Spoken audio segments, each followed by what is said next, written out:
Bismillahirrahmanirrahim. Assalamualaikum warahmatullahi wabarakatuh.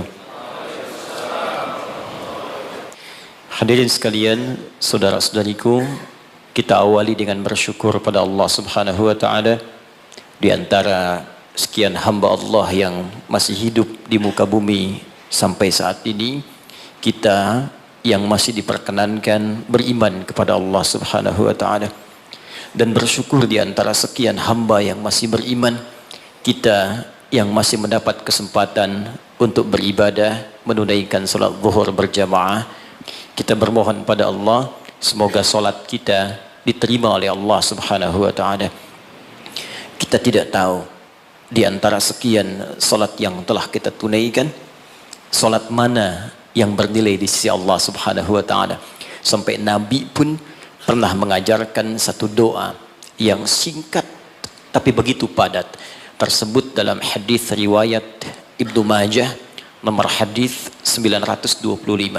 Setiap selesai salat Nabi berdoa dan mengatakan, Allahumma inni as'aluka ilman nafi'a wa rizqan thayyiba wa amalan mutaqabbala.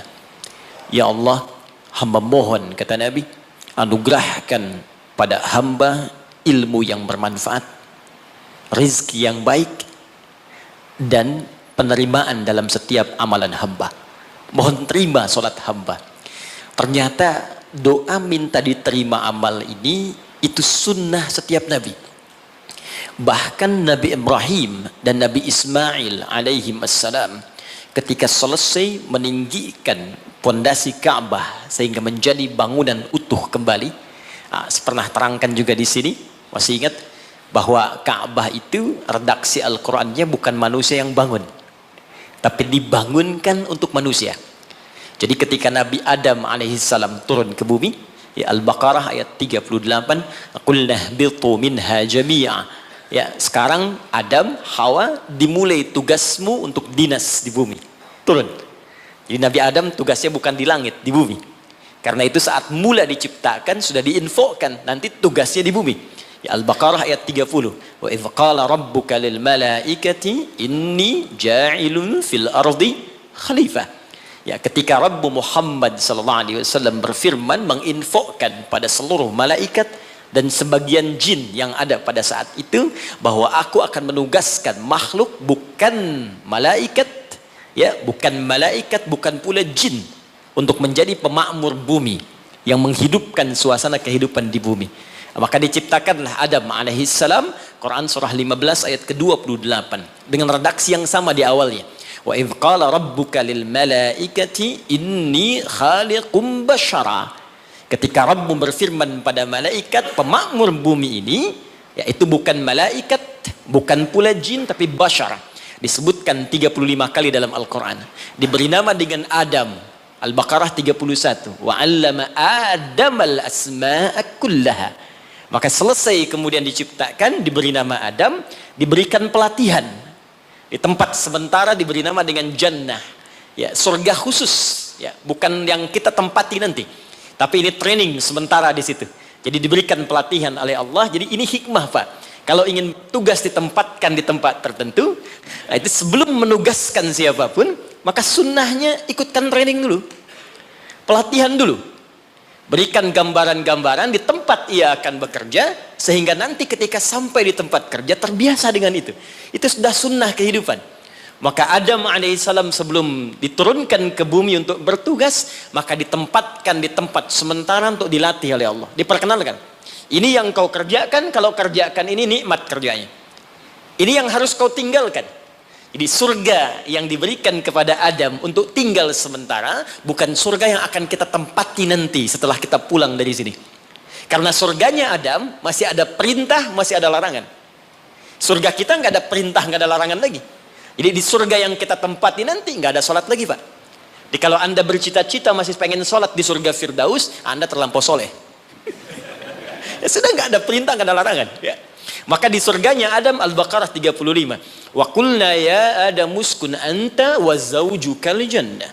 Ya, wa kula minha ragadan haitsu syi'tuma fala taqraba hadhihi asy-syajarah fatakuna minadh-dhalimin.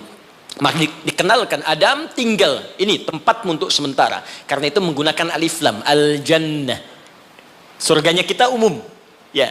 Ya, Al-Baqarah ayat 25 itu wabasyiril ladzina amanu wa 'amilus solihati anna lahum jannatin. Ya, tidak menggunakan alif lam dan ujungnya dijamakkan bentuknya untuk menunjukkan surga kita bukan yang pernah ditempati Adam sebelumnya. Secara singkat diturunkan ke bumi untuk beraktivitas. Saat turun ke bumi inilah dijelaskan oleh Allah Subhanahu wa taala beragam aktivitas yang mesti dikerjakan. Tapi yang paling menarik dipesankan oleh Allah, sepanjang beraktivitas di bumi, perbanyak perbuatan baik sebagai bekal untuk pulang kembali menuju surga yang telah Allah siapkan berikutnya. Semua perbuatan baik ini oleh Al-Quran disebut dengan amal saleh namanya. Jadi kalau saya runtutkan, misi dimulai diturunkan ke bumi, tugasnya untuk mengumpulkan amal saleh. Diberikan batas waktu, diberi nama dengan ajal namanya. Saya runtutkan sedikit supaya nanti kita mengerti tersambung dengan keutamaan bulan Rajab. Kalau saya turunkan gini, Pak, ini tentang hidup kita. Jangan-jangan sudah puluhan tahun hidup, tapi kita belum tahu apa yang kita kerjakan dalam hidup ini. Saya khawatir, jangan-jangan kita sibuk, pada akhirnya kita pulang. Nggak ada yang nggak pulang, Pak. Penyebab kita kembali itu bukan persoalan sakit, karena yang sehat pun kalau sudah waktunya tiba pulang, ya pulang. Syarat meninggal itu bukan sakit. Syarat meninggal itu bukan tua, karena yang muda bahkan belum lahir pun itu bisa wafat. Ada orang berkata dia sudah bau tanah katanya. Dia nggak sadar kalau dia pun bau kuburan. Itu yang beberapa bagian mesti kita luruskan kembali. Jadi tugas kita, Ibu ini kelihatan Bu? Belum saya tulis ya. Pasti. Oke, tugas kita ada di bumi, ini tuliskan. Kemudian di bumi kita diperintahkan mengumpulkan perbuatan baik, disebut dengan amal saleh. Di poinnya, amal saleh ini dibagi pada dua bagian. Ada yang sifatnya ritual, untuk menunjuk hubungan kita dengan pencipta Allah Subhanahu wa taala. Disebut oleh para ulama untuk memudahkan dengan hablum minallah. Hablum itu garis tali minallah yang terhubung ke Allah. Ada amal soleh kita yang terhubung garisnya kepada Allah Subhanahu wa taala. Ini kata Allah diwajibkan kepada kita untuk mengerjakan perbuatan yang pertama ini pun feedbacknya kembali ke kita. Contoh misal, kita ambil salat. Contoh pertama, salat hubungan kita langsung dengan Allah Subhanahu wa taala. Saat kita mengerjakan salat pun kata Allah, manfaatnya bukan untuk saya, kata Allah. Kembali lagi pada kita. Karena itu ketika Anda bertanya, kenapa saya mesti salat ya Allah? Diperdengarkan 5 kali dalam sehari. Supaya kita paham betul bahwa manfaat salat kembali pada diri kita lagi. Coba, dalam sehari bukankah kita mendengar kalimat yang disampaikan oleh seorang muadzin? Ya, apa artinya adzan? Adzan apa artinya? Sebetulnya bukan panggilan asal kata adzan itu, asalnya telinga. Adzan itu asalnya telinga, jamaknya udhun. Jamak dari udhun itu adzan. Kenapa adzan disebut dengan adzan? Karena ini satu-satunya lafaz di muka bumi yang pasti akan selalu terdengar oleh orang yang masih punya pendengaran di telinganya. Dan ini satu lafaz satu-satunya di bumi yang tidak pernah berhenti 24 jam. Silahkan Anda cek kalau tidak percaya. Ya, karena itu waktunya setiap tempat pasti selalu berbeda. Jakarta selesai, Bekasi adzan. Bekasi selesai, Cikarang adzan. Cikarang selesai, Karawang adzan. Sampai semua berputar. Ya, dulu saya tinggal di Tripoli, Mesir selesai adzan, Libya adzan. Selesai Libya, Tunisia adzan. Tunisia selesai, Aljazair adzan. Maroko, sampai terus nyebrang. Ternyata 24 jam nggak pernah berhenti. Dan dahsyatnya itu dibagi di setiap waktu beraktivitas. Bangun tidur pertama subuh. Subuh selesai muncul siang zuhur. Selesai masuk sore asar. Selesai pembuka ke malam maghrib. Muncul malamnya isya. Sampai tidur kita isya ke subuh lagi 5 waktu dibagi, diperdengarkan kalimat itu. Ketika muncul kalimat hayya 'alas shalah, Allahu akbar, hablum minallah. Apa bentuk ibadahnya?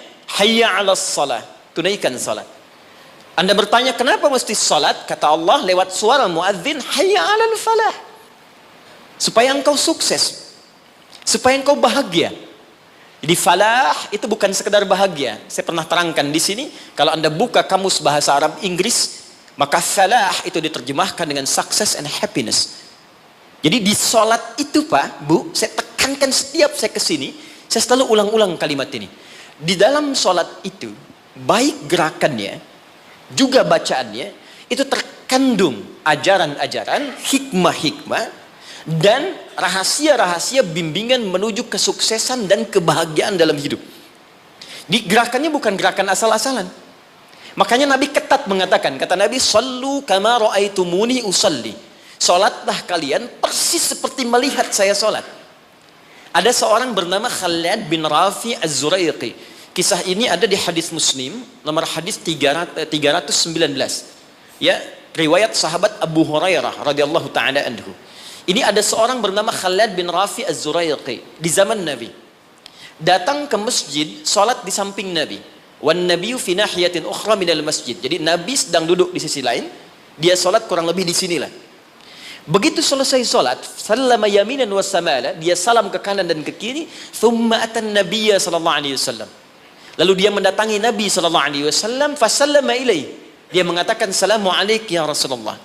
Apa jawab Nabi? Perhatikan kalimatnya. "Wa alaikassalam wa rahmatullah, irji' salli fa innaka lam tusalli." Kata Nabi, "Wa alaikassalam wa rahmatullah, kamu salat lagi karena engkau belum salat."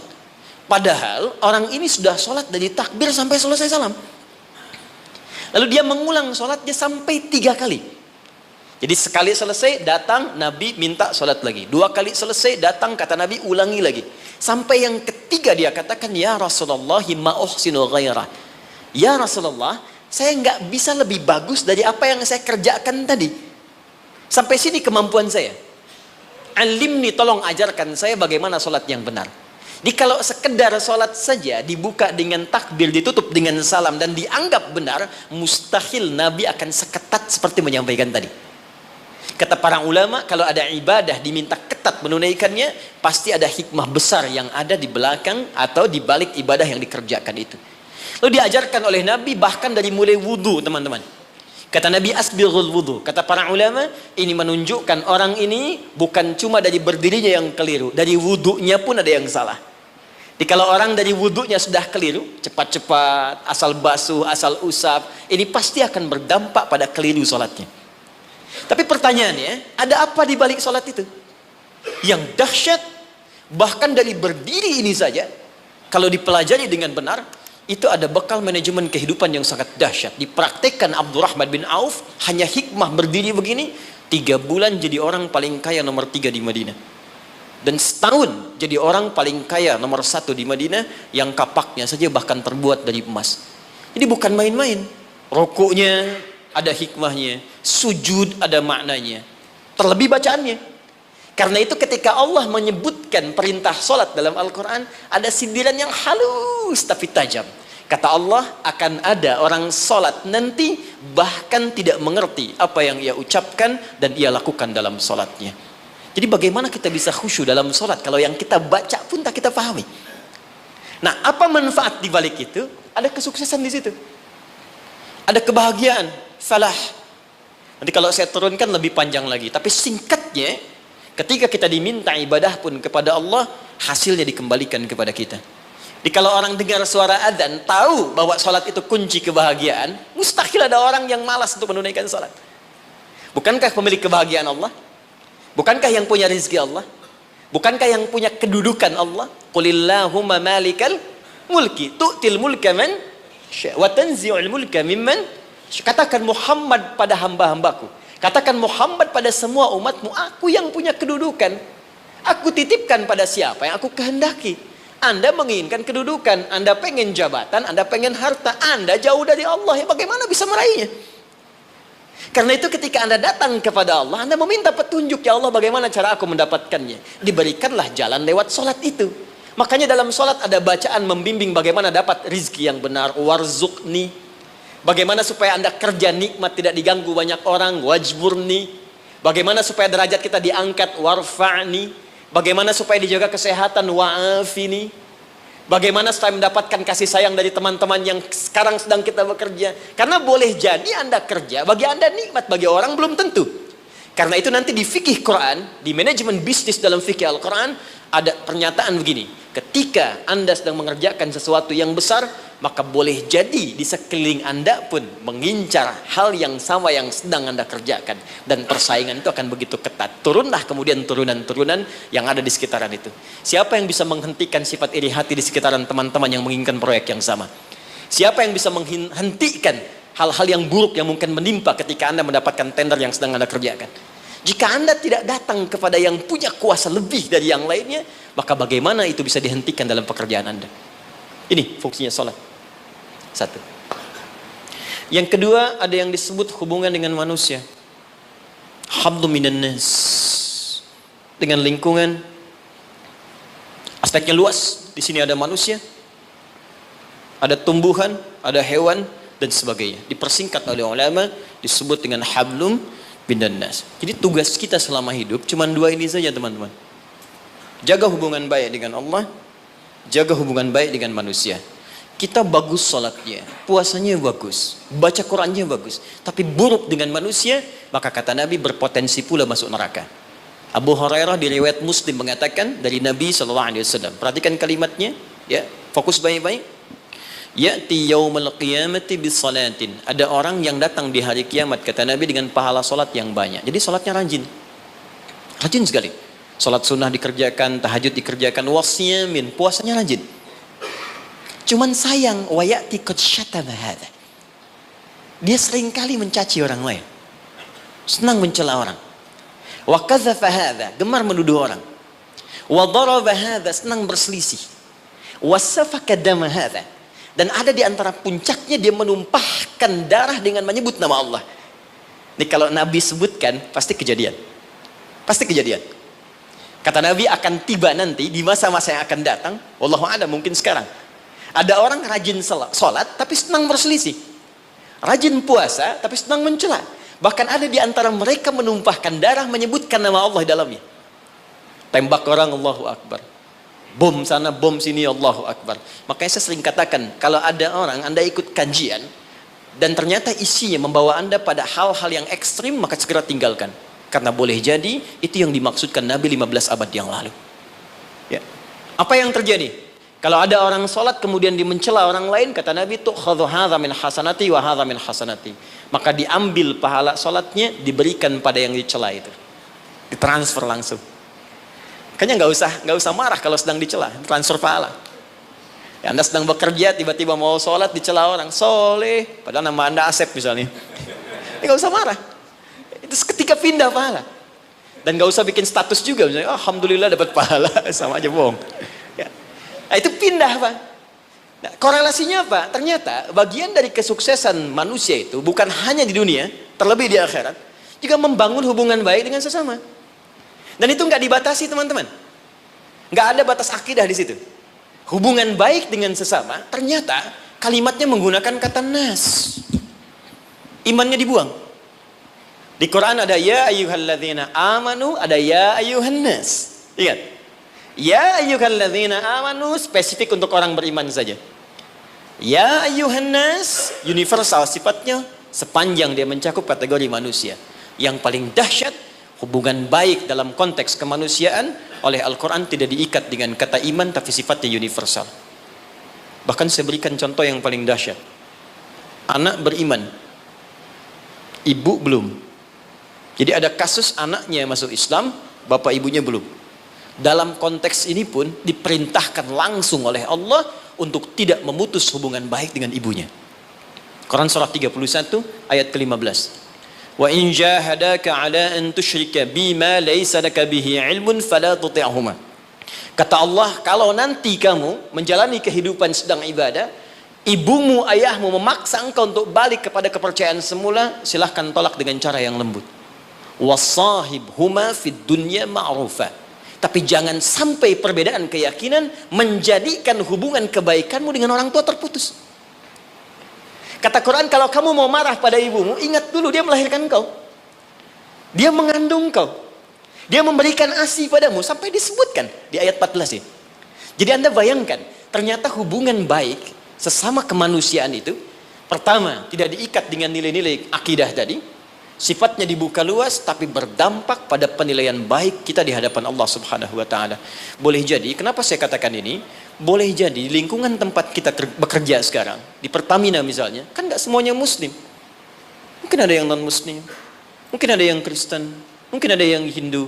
Sepanjang kita membangun aktivitas kemanusiaan, bekerja sama dengan baik. Anda mau traktir? Boleh. Diskusi? Jalan. Berbagi? Lakukan. Dan niatkan sebagai ibadah kepada Allah Subhanahu wa taala. Boleh jadi asbab hidayah. Nah, sekarang pertanyaannya, saya langsung cepat karena waktu saya hanya sebentar di sini. Dari sekian yang kita kerjakan dalam kehidupan sampai usia sekarang ada yang 40 tahun, 50 tahun, lebih daripada itu.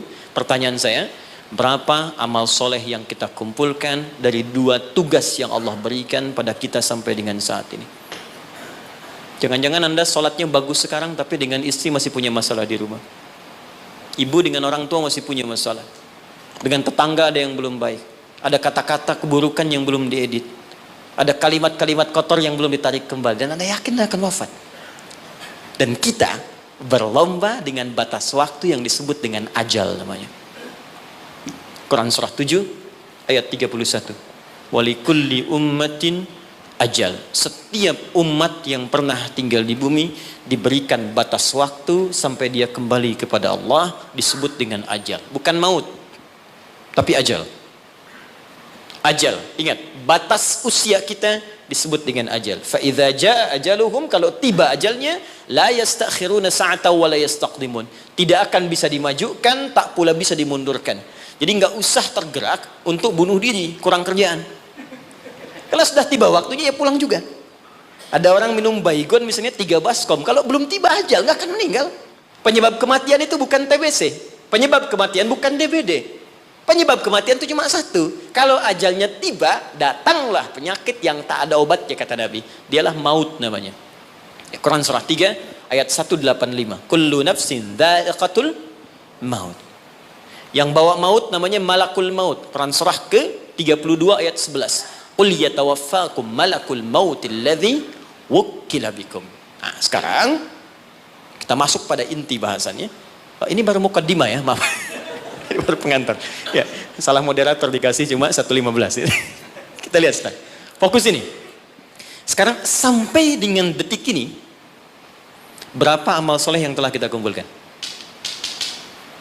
Kalau ini kita akan tinggalkan Pak, semua. Yang kita bawa cuma ini. Antum sekarang tinggal, bekerja di gedung yang bagus, rumahnya mewah, kendaraan juga cukup baik. Semua itu akan kita tinggalkan. Yang kita bawa hanya ini. Makanya kalau orientasi hidup Anda hanya mengejar prestise dunia saja, gaya yang dikejar, maka repotnya 2. Yang pertama di hukum Pascal, di fisika mengatakan orang yang cenderung hidupnya orientasi kepada gaya, maka tekanannya tinggi. Tekanan hidupnya tinggi. Ya. Makanya rumus fisikanya Anda lebih tahu daripada saya. F, gaya, berbanding lurus dengan P kan? Hukum Pascalnya, gaya berbanding lurus dengan tekanan. Siapa yang hidupnya banyak gaya, maka semakin tertekan hidupnya. Betul? Yang kedua, dia rugi saat pulang. Karena semua yang ia kumpulkan, itu akan ia tinggalkan. Tunjukkan pada saya, sampai hari ini, siapa yang ketika pulang meninggal dunia itu meninggalkan semua yang didapatkan saat dunia. Di mobil ditinggalkan, rumah ditinggalkan, maaf, pasangan bahkan ditinggalkan, harta ditinggalkan. Tunjukkan pada saya siapa di muka bumi ini, termasuk khususnya dia muslim, yang ketika wafat semua asetnya dia bawa ke alam kuburnya. Even uang yang Anda kumpulkan, handphone yang Anda simpan sekarang, demi Allah saya katakan semua akan ditinggalkan. Jadi betul kata Allah, ketika menyebut semua aktivitas kita untuk mengerjakan amal soleh ini, maka Allah berikan nama khusus bagi kita, disebut dengan insan namanya. Insan disebutkan 65 kali dalam Al-Quran. Saya berikan sedikit rahasia. Kalau ada kata insan di dalam Al-Quran, maka semua lafaz ini itu mengandung informasi terkait kurikulum aktivitas kehidupan kita. Ini yang kamu kerjakan, ini yang kamu tinggalkan. Kalau profesimu ini, begini caranya. Ini tantangannya, ini solusinya. Tapi tetap poinnya, kata insan akan diikat dengan tugas kita mengerjakan amal soleh. Diberi waktu 24 jam, bagaimana caranya dari bangun tidur sampai tidur lagi, setiap momentumnya menjadi amal soleh. Waktu, momentum yang diberikan untuk beraktivitas dalam bahasa Arab disebut dengan asr namanya. Asrun. Jadi ada waktun, ada asrun, itu beda. Kalau waktun itu masih umum, waktu. Tapi kalau asrun sudah jadi momentum, waktu yang diberikan untuk diisi beraktivitas. Sekarang temukan kata asrun, temukan kata insan, temukan kata amal soleh dalam Al-Quran. Ternyata digabungkan dalam satu surah 103. Wal asr. Demi waktu yang aku berikan pada setiap manusia untuk diisi dan beraktivitas di dalamnya. Sekarang perhatikan. Innal insan. Sungguh, perhatikan cara menerjemahkannya. Setiap manusia yang beraktivitas untuk mengisi waktu ini lafi khusr, berpotensi ada yang mengalami kerugian. Kata Allah, aku berikan modal 24 jam, Anda diberikan modal 24 juta dolar untuk beraktivitas, cari minyak nih, cari ini, cari ini. Tapi ketika Anda diberikan modalnya nggak balik. Ada yang balik cuma 1 juta, ada yang balik 2 juta, ada yang rugi sama sekali, ada yang harus bayar denda, ada yang macam-macam. Nah, sekarang Allah kasih modal kita 24 jam, gunakan beraktivitas, kata Allah insan. Cuma sayang, aku berikan 24 jam, ada yang rugi. Kecuali orang-orang yang keluar dari kerugian itu, dialah orang yang aktivitasnya mengikuti hal yang telah aku tunjukkan ini. Illalladzina amanu, kecuali semua orang yang, alladzina disebutkan 1080 kali dalam Al-Quran. Mencakup laki-laki, perempuan, tua, muda, kecil, besar, tanpa batas. Artinya kata Allah, semua manusia tanpa kecuali akan keluar dari frame kerugian ini jika dia mengerjakan hal berikut. Illalladzina amanu wa amilus salihat. Jika yang ia kerjakan selama hidupnya menjadi baik di hadapan Allah. Makannya saleh, kerjanya saleh, maaf, jalannya saleh, tidurnya saleh 24 jam. Ya. Nah, sekarang kita evaluasi dulu sebentar, mohon izin, tahan baik-baik. Saya pernah terangkan pada Anda, karena kita perlu mengumpulkan amal saleh, makanya dari ujung kepala sampai ujung kaki semua lengkap petunjuk di Al-Quran. Apa yang harus dikerjakan oleh mata, telinga, lisan sampai ke ujung kaki. Sekarang kita ambil usia rata-rata kita saat ini. Kita ukur dulu sebentar sebelum kita kenal apa yang menjadi keutamaan bulan Rajab. Ukur sebentar. Saya tanya, rata-rata usia berapa nih? 40 boleh ya? Ke atas. Kita ambil tengahnya misal, 40. Ya. Dari 40 ini ada penelitian kecil-kecilan menunjukkan aktivitas manusia itu setengahnya, walaupun tidak semuanya, pada umumnya setengah dari usia manusia itu digunakan untuk tidur. Jadi kalau ada orang 40 tahun, umumnya setengahnya dipakai tidur. Dari bayi, tumbuh, kecil, istirahat, malamnya tidur lagi, sampai dewasa, sampai ketiduran, di kantor kadang ketiduran, di musola favorit ya untuk istirahat, sampai di bis macam-macam, ini setengah usia. Berarti setengahnya lagi itu digunakan untuk aktivitas yang produktif. Makannya, minumnya, bercandanya, kadang-kadang ada berselisihnya, macam-macam, sholatnya di sini. Saya tanya sebentar, jadi 20 tahun ini yang sudah jadi amal soleh, jadi ibadah, kira-kira berapa tahun? Gak usah terlalu pesimis ya, kita ambil setengahnya, 10 tahun misal. 10 misalnya. Apakah setiap amal kita disebut soleh oleh Allah? Bukankah Nabi tadi berdoa, ya Allah tolong terima amalku. Jadi selevel Nabi saja ketika berdoa, minta diterima amalnya. Nabi Ibrahim, Nabi Ismail tadi di awal bangun meninggikan bangunan Ka'bah, minta diterima oleh Allah. Ya, Al-Baqarah ayat ke 127. Minta diterima oleh Allah. Ya, taqabbal minna innaka antas samiul alim. Ya Allah tolong terima. Apalagi kita yang bukan nabi, bukan rasul. Ketika Allah akan terima amalan kita, maka syaratnya kata Allah ikhlas kerjakan amalnya. Quran surah 98 ayat yang kelima. Ibadah yang dikerjakan, amal soleh yang dilakukan dengan ikhlas, baru itu yang kemudian diterima. Pertanyaannya, dari 10 tahun yang jadi ibadah ini, yang ikhlas berapa tahun? Ambil setengahnya misal. Berapa? 5. Jadi usia 40 tahun, amalan produktif yang mungkin kemungkinan besar diterima oleh Allah, dapat nilai 5 tahun. Dosanya berapa tahun?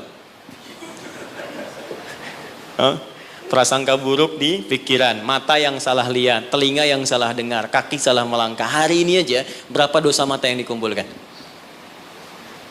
Siapa yang tidak punya dosa boleh angkat tangan. Saya langsung pulang. Dosa sedikit, agak banyak, banyak. Tuh, saking banyaknya kita nggak bisa ngangkat kan? Nah, sekarang balik. Siapa yang pengen masuk surga Firdaus? Angkat tangan. Luar biasa. Bukan?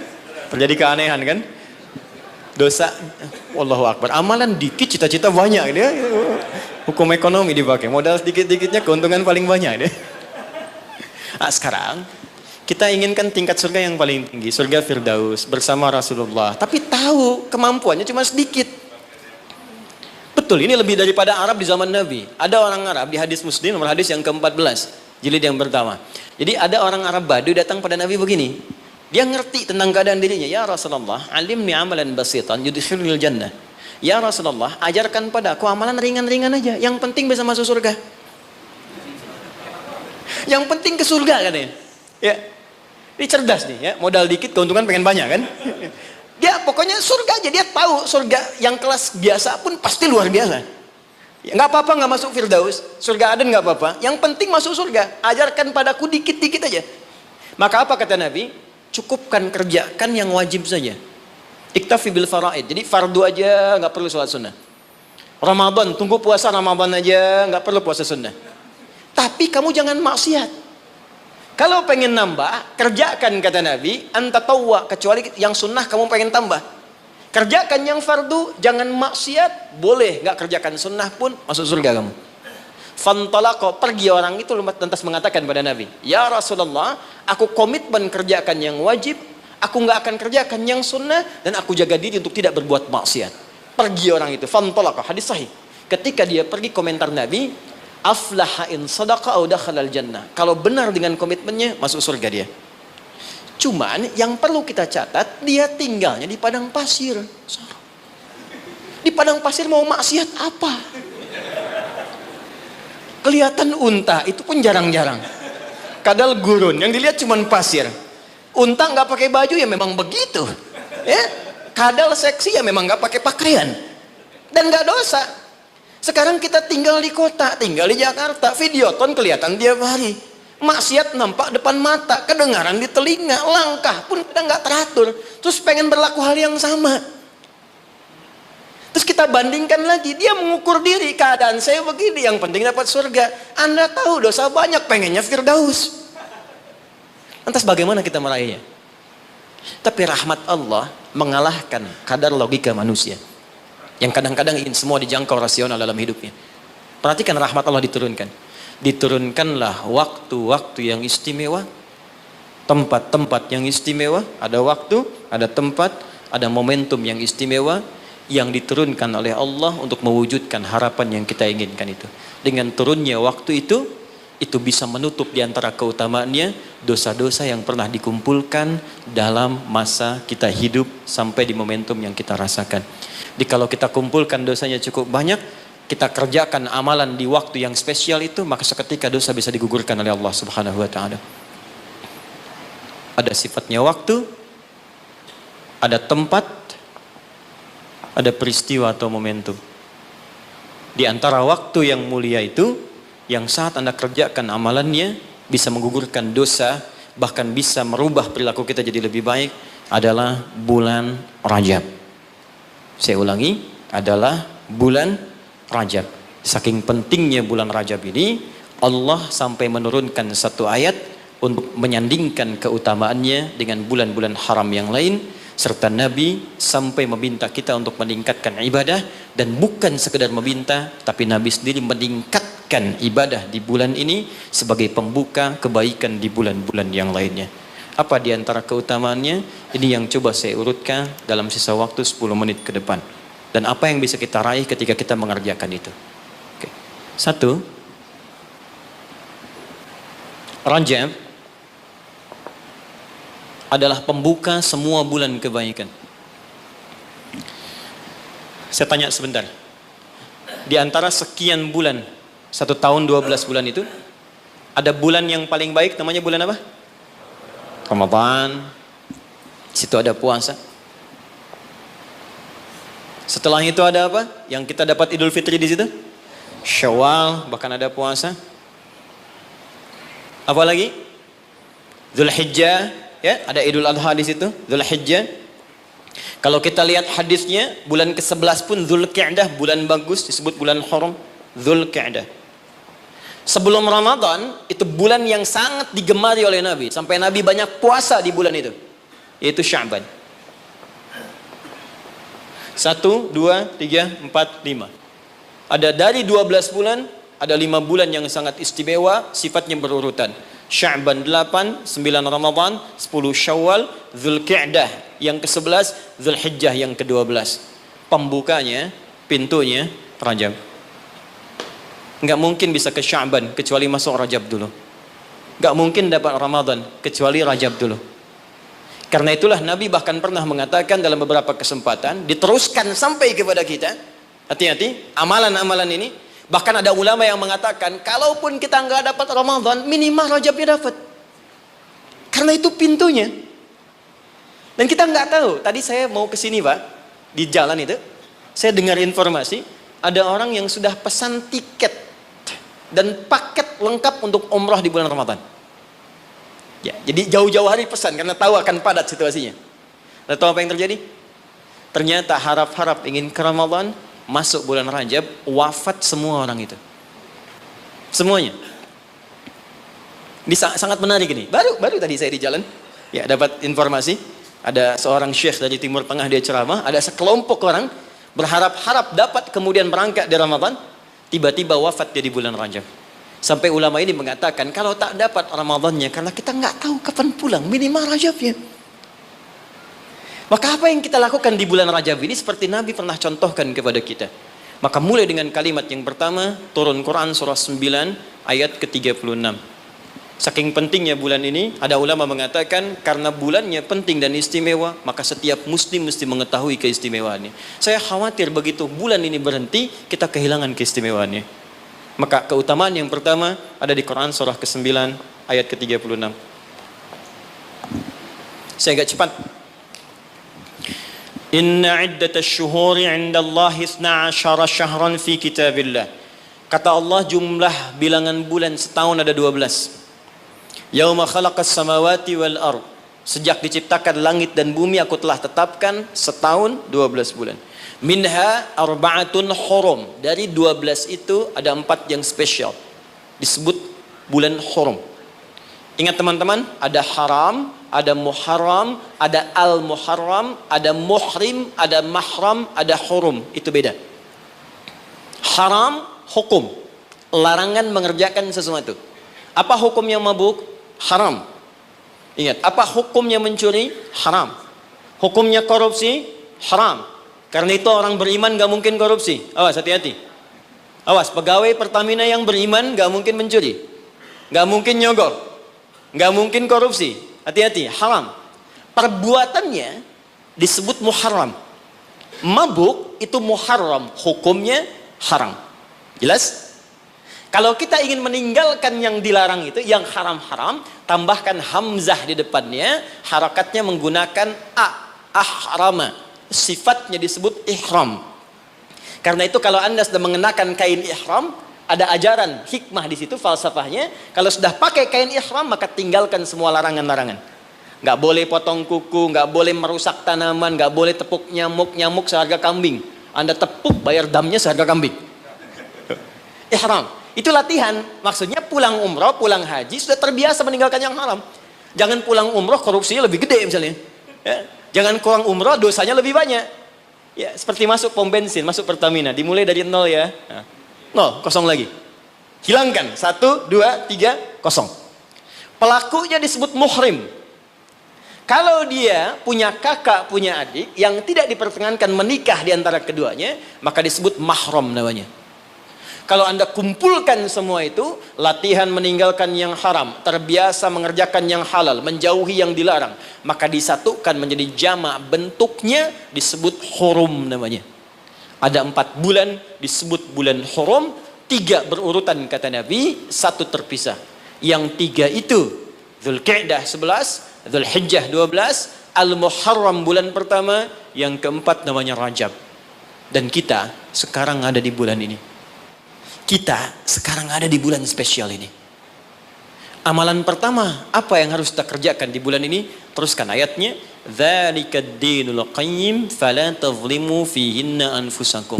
Orang yang agamanya benar, yang Islamnya baik kata Allah, maka dia akan memanfaatkan Rajab dengan mengerjakan amalan yang pertama. Apa itu? Fala tadhlimu fihinna anfusakum. Mulai banyak evaluasi diri supaya tidak berbuat zalim, minimal berlatih di bulan ini. Amalan pertama, introspeksi diri.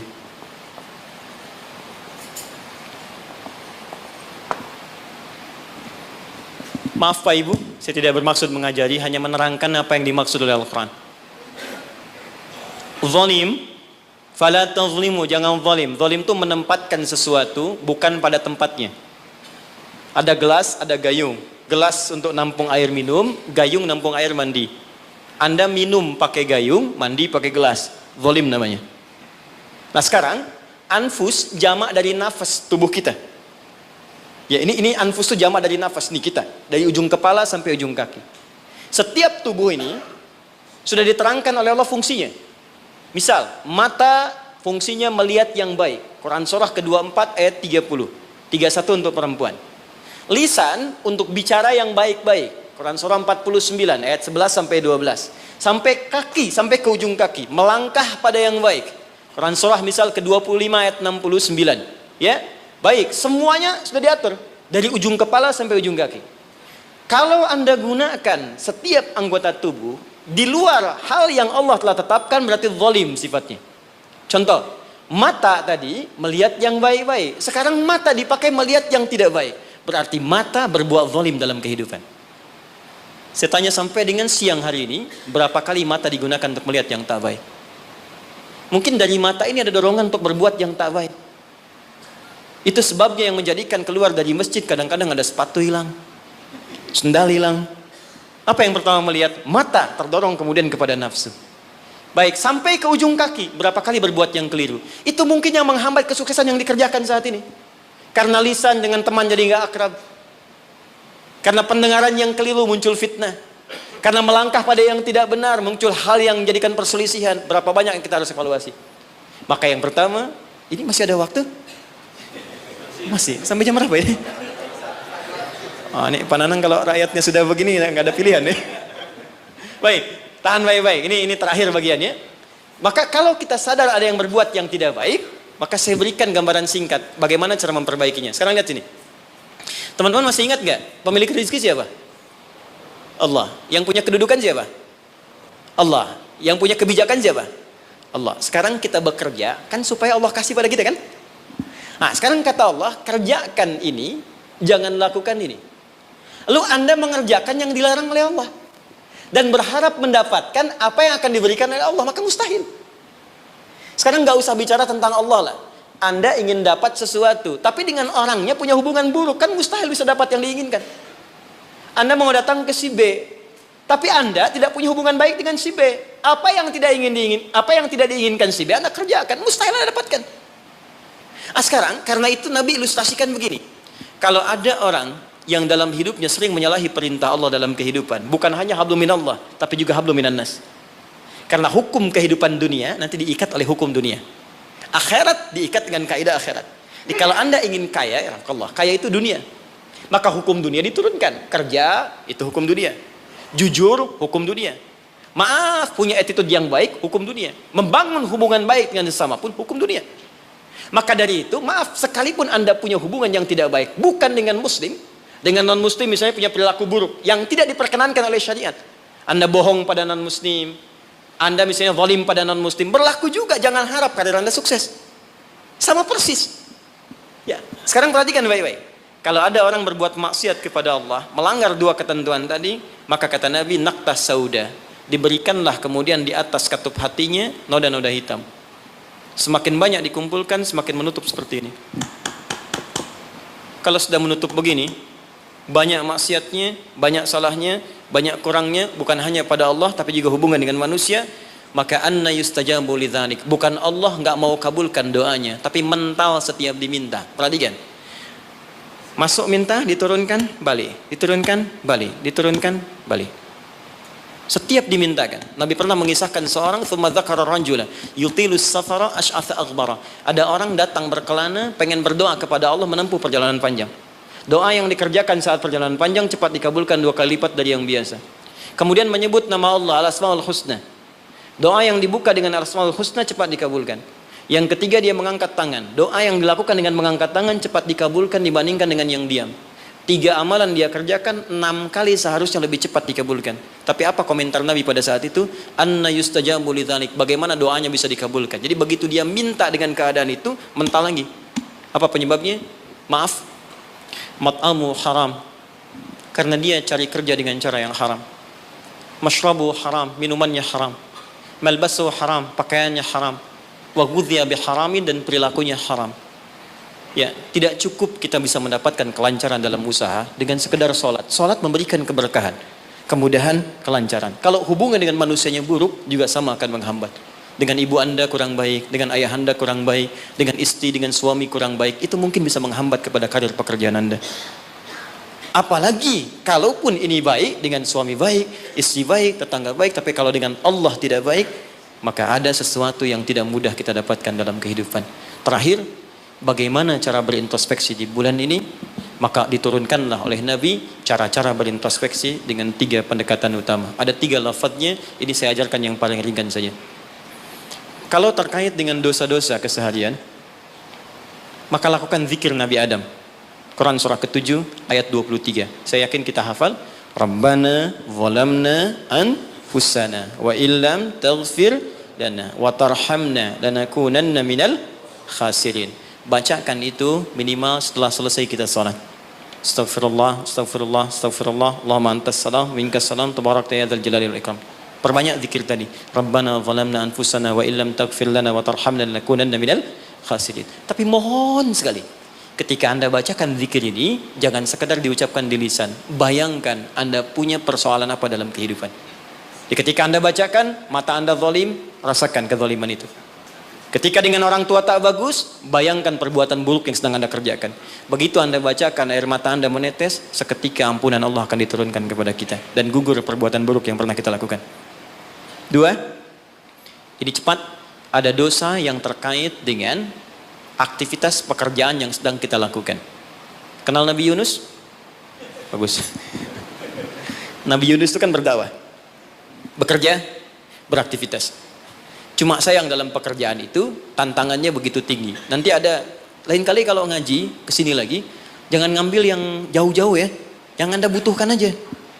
Ya, ini kan teman-teman ada di dunia pekerjaan. Kenapa Anda nggak mengeluarkan fikih bisnis dalam Al-Quran?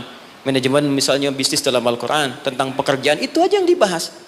Itu lebih terasa nanti, apa yang kita butuhkan, itu yang kita dapatkan. Ada di Quran cara misalnya memudahkan kita mendapatkan kemudahan dalam pekerjaan. Tantangannya apa saja, ini yang terjadi kalau Anda bisnis begini, ini yang mungkin terjadi pada orang, penyakit ini yang muncul dari riya, untuk diri yang meraih kesuksesan, dari yang iri hati, yang dengki, mengobatinya bagaimana, ada semua. Nah, Nabi Yunus salah satu tipikal yang dicontohkan oleh Allah. Sedang beraktivitas, bekerja, dapat tantangan tidak biasa. Ingat ini ya, kalau tantangannya begitu tinggi, maka lawannya sepadan. Di balik itu Allah ingin menganugerahkan anugerah yang tidak biasa. Karena ujian berat tidak akan diberikan pada orang kecil. Karena itu ingat baik-baik, dalam konteks ini Al-Quran mengatakan hanya orang-orang besar yang bisa melewati itu. Kadang-kadang di situ akan kelihatan, orang yang cuma malas numpang kerja saja akan terlihat. Orang yang butuh tantangan, dia akan dihadapkan pada kesuksesan. Secara singkat, dakwah diusir, masuk ke kapal, sampai dilemparkan ke lautan. Ya, jadi dakwahnya diisengi, diusili, sampai yang terakhir puncaknya, dilempar ke lautan, masuk dalam perut ikan paus. Saya mau tanya sebentar, kalau masuk perut ikan paus, kira-kira pengap atau tidak? Sudah pernah masuk? Pengap, gelap, sulit kan? Baik ya? Nah, gambarannya nonton film Pinocchio kelihatan kan? Nah, sekarang lihat baik-baik. Ketika Nabi Yunus alaihissalam ada dalam perut ikan paus itu, sempat terlintas dengan sifat kemanusiaannya. Kapan saya bisa keluar dari persoalan ini? Kapan Allah tolong saya? Itu fitrah kemanusiaannya. Tapi fitrah kenabiannya, karena beliau maksum, diluruskan oleh Allah. Jangan mengeluh. Ini jalan menuju kesuksesan. Bagian dari kebaikan yang mungkin kamu akan dapatkan. Lakukan zikir ini. Begitu diucapkan zikirnya, dikeluarkanlah dari kesulitan itu. Saya mau tanya sebentar. Tadi masuknya ke perut ikan apa? Ikan paus. Tapi ketika dikeluarkan, bahasa Qurannya, bukan saya keluarkan dari perut ikan paus, tapi Allah katakan dengan kalimat yang sangat indah. Di ujungnya ditutup, siapapun yang punya persoalan yang sama seperti Yunus, kalau melakukan zikir yang sama, aku akan bebaskan dari setiap kesulitan aktivitas yang sedang ia lakukan. Buka Quran surah ke-21 ayat 87 sampai 88. Wa dhannuni idh dhahaba mughadiba fadhanna allan naqdira alaihi fanada fi dhulumati alla ilaha illa anta subhanaka inni kuntu minadh zalimin fastajabna lahu fanajjaynahu minal gham. Masuk ke perut ikan paus tapi dikeluarkan bahasanya menggunakan gham. Apa itu gham? Gham itu secara singkat awan gelap yang menaungi. Ghammun. Orang Arab menggunakan kalimat gham pada setiap peristiwa yang membuat kita gelap, pengap, lelah, capek. Anda yang ngajukan tender, Anda yang dapat proyek diserobot oleh orang lain. Bukankah tiba-tiba merasa lemas? Langsung gelap, padahal matahari begitu terang. Jadi nggak enak makan, jadi lunglai, tiba-tiba stres. Ya, dirawat saja. Anda yang mencoba melamar, tiba-tiba dipinang oleh orang lain. Ya, gelap, capek, lunglai. Ya, gelap, itu gham namanya. Jadi maaf, ada orang yang memang nggak masuk ke perut ikan paus, tapi mengalami peristiwa yang luar biasa. Tantangan besar, jahilin orang, oh, kok mesti saya? Tiba-tiba keluar di lisan, ya Allah kenapa saya? Saya tahajud, saya puasa juga, saya baca Quran juga ya Allah. Apa kurang saya? Kurang sabar. Ya, ternyata kadang-kadang terucap teman-teman sedang kerja, ya bebannya begitu tinggi. Apa yang harus dikerjakan? Itu pernah terjadi. Kata Allah, lakukan zikir Nabi Yunus alaihissalam. Ada yang salah dalam diri kita. Yang ngatur zikir itu Allah. Jangan mengeluh.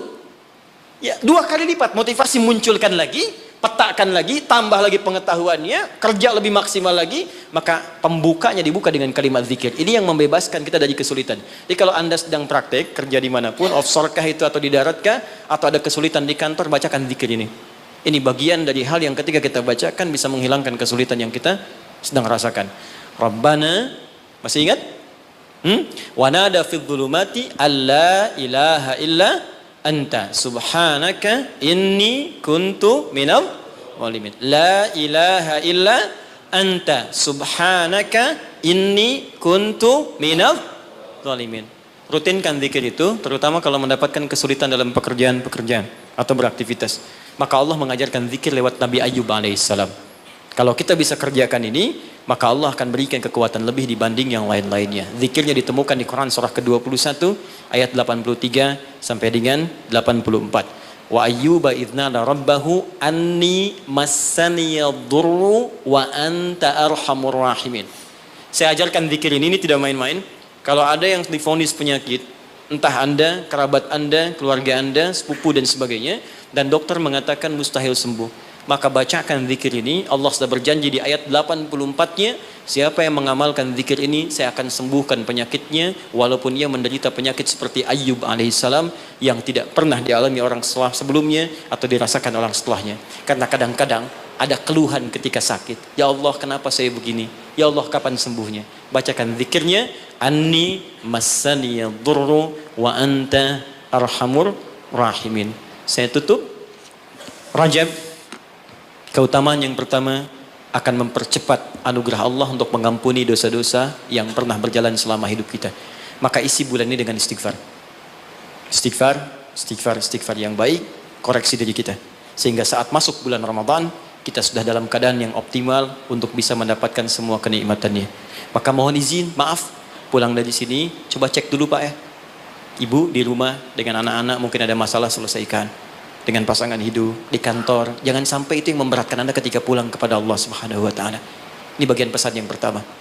Yang kedua, tingkatkan amal saleh. Ya, Ibnu Abbas mengatakan orang yang sengaja maksiat di bulan Rajab, karena tadi ada ayatnya, maka dosanya 2 kali lipat di hari biasa. 2 kali lipat. Di orang yang bikin hoax sekarang ini, jadi buzzer, jadi macam-macam, itu 2 kali lipat dosa hari biasa. Bahkan zaman jahiliyah pun kalau muncul Rajab itu puasa maksiat, Pak. Bisa puasa maksiat. Di orang jahiliyah, Abu Jahal dan kawan-kawan, itu kalau dicela di bulan Rajab, balasnya bulan depan. Ya libur dulu gitu. Nah, sekarang orang jahiliyah aja takut bermaksiat di bulan Rajab. Maka bagaimana dengan kita yang masuk dalam nilai-nilai kebaikan? Ya, 2 itu. Sama persis dengan orang yang berbuat baik, pahalanya 2 kali lipat di hari biasa. Itu nasnya ada tersambung pada Ibnu Abbas radhiyallahu taala anhuma. Dari sini Nabi menganjurkan kita kemudian mengistimewakan bulan ini dengan meningkatkan amal soleh. Saya tutup, ada satu amalan yang kalau Anda kerjakan bisa menggabungkan keseluruhan yang tadi. Amal itu disebut dengan puasa namanya. Saya ulang, amal itu disebut dengan puasa. Sebab orang puasa akan otomatis meningkatkan amal soleh yang lain. Orang puasa, sholat sunnah dikejar. Jangankan yang fardu. Anda nggak puasa, belum tentu sholat sunnah. Tapi kalau sedang puasa, jangankan fardu. Ketinggalan sunnah Anda bisa gelisah. Lihat Ramadan. Ibu-ibu berani naruh sajadah, bertarung saat maghrib, bukan untuk isya, untuk tarawih. Nyimpan sajadah saf paling depan. Ya, padahal tarawih hukumnya sunnah kan? Nah, jadi sunnah itu dikejar, nggak ada yang minta, dicari-cari. Anda Ramadan cari yatim fakir macam. Kenapa? Sedang puasa. Yang kedua, puasa bisa menghambat maksiat. Nggak ada orang demi Allah saya katakan, koruptor kalau puasa, nggak korupsi dulu. Ya, pencuri nggak nyuri dulu. Puasa, karena psikologi orang puasa nggak mau berbuat maksiat, takut batal puasanya. Orang pemarah pun semarah-marahnya, sedang puasa bisa berhenti marah. Buka jam 6 kurang 5 diprovokasi. Dia diam aja. Istrinya nanya, papa nggak marah? Ntar habis buka. Gak tahan. Nah, jadi tolong hidupkan bulan ini. Yuk kita mulai. Jangan, coba dulu pelan-pelan ya. Jangan langsung tinggi-tinggi ya. Sehari dulu puasa. Sekarang Kamis, tunggu Senin. Karena kalau orang banyak puasa, kita puasanya akan lebih ringan. Ya, nanti kalau sudah Senin, istirahat dulu. Kamis puasa lagi. Ya, supaya terbiasa, nanti saat Ramadan kita sudah lebih sempurna. Tapi hati-hati, karena bulan ini istimewa, dulu banyak orang abai tentang bulan ini, sehingga ada orang-orang yang tidak mengerti, berbuatlah dengan membuat hadis-hadis palsu. Ya, siapa yang puasa sehari bulan Rajab akan dapat begini. Siapa yang sholat pertama bulan Rajab diampuni semua dosanya. Pernah dengar hadis itu? Hadis itu palsu. Bahkan saking palsunya, di kitab hadis palsu pun tidak ditemukan. Saking palsunya. Tapi ada salah persepsi di masyarakat. Apa salah persepsinya? Dikira Rajab nggak ada keutamaannya karena yang diketengahkan hadis palsu. Akhirnya orang malas puasa, orang malas sholat malam. Padahal yang sahih ada. Jadi kalau ada yang sahih, kenapa menggunakan yang palsu? Jadi kalau Anda ingin sholat malam, sholat saja. Tahajud namanya. Silakan tahajud, perbanyak malam, tingkatkan ketaatan. Siangnya silakan puasa, gunakan yang sahihnya. Mudah-mudahan dosa kita diampuni oleh Allah Subhanahu Wa Taala. Tidak cukup dengan amin, ya koreksi diri dulu, kemudian perbaiki. Dan terakhir, saya ingin berdoa untuk kita semua. Mudah-mudahan doa kita dikabulkan oleh Allah, dimudahkan pekerjaan kita. Sebelum kita berdoa, saya ingin memberikan pesan. Bangsa kita bangsa besar. Negara kita negara hebat. Sumber daya kita banyak. Banyak yang ingin mendapatkan Indonesia, bahkan ingin lahir di Indonesia. Dan kita beruntung berada di sini. Maka saya ingin mengajak kepada teman-teman semuanya, ayo makmurkan negeri kita. Cintai negara kita, cintai bangsa kita. Saya pun selalu mengatakan keluar dimanapun saya pergi, dunia-dunia yang saya kunjungi, saya katakan saya sangat mencintai negara saya, bangsa saya, dan saya ajak teman-teman di luar untuk kembali bangun bangsa kita. Dan sekarang yang dibutuhkan oleh bangsa kita adalah orang-orang baik. Yang pintar sudah banyak, tapi tidak cukup mengangkat kehebatan negeri kita dengan pintar saja. Maka saya berpesan pada Anda semua, diri saya pribadi, jadi orang baik. Jadi karyawan yang baik, jadi abdi masyarakat yang baik, dan jadi hamba yang baik. Insya Allah dengan menjadi baik, suami baik, istri baik, pekerja baik, cukup dengan kebaikan itu akan mendatangkan rahmat dan keberkahan bagi kita semua insya Allah. Mari kita mulai dengan doa. Mudah-mudahan doa ini menjadi awal untuk melangkah pada lebih baik di hadapan Allah Subhanahu Wa Taala. Allahumma taqabbal minna innaka antas sami'ul alim. وتب علينا إنك أنت التواب الرحيم اللهم علمنا ما ينفعنا اللهم علمنا ما جهلنا Ya Allah, mohon ajarkan pada kami pengetahuan yang baik yang mengentaskan ketidaktahuan kami. Allahumma ya Allah, wafiqna bima ta'allamna bihi na'mala bih. Ya Allah, berikan kami kekuatan untuk mengamalkan apa yang telah kami pelajari dan kami pahami. Rabbana la tada' lana fi maqamina hadha wa fi kulli maqamin dhanban illa ghafartah. Ya Allah, jika ada pendosa hadir di ruangan ini, jangan biarkan dia meninggalkan tempat ini kecuali Engkau telah ampuni segala dosa-dosanya. Wala hamman illa farajtah. Jika ada yang tengah gelisah di tempat ini, maka mohon tenangkan keadaan hatinya sebelum ia meninggalkan ruangan ini. Allahumma wala maridan illa syafaitah. Jika ada di antara kami yang tengah Engkau uji dengan penyakit seberat apapun, maka mohon angkat penyakitnya dan sembuhkan keadaan dirinya. Allahumma wala asiran illa yassartah. Ya Allah, jika ada yang ditimpa kesulitan di tempat ini, baik di keluarganya, di pekerjaannya, dalam kehidupan sosialnya, maka mohon dengan keikhlasan amalannya, angkat, hilangkan ya Allah segala kesulitannya. Allahumma Rabbana, Allahumma barik lana ya Allah fi kulli umurina wa fi kulli umrina.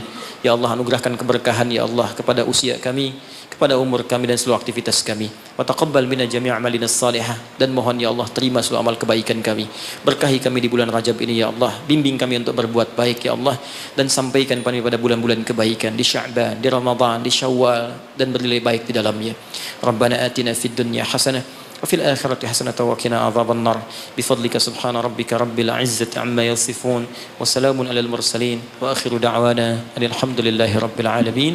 Subhanakallahumma wa bihamdika asyhadu an la ilaha illa anta astaghfiruka wa atubu ilaik. Assalamualaikum warahmatullahi wabarakatuh.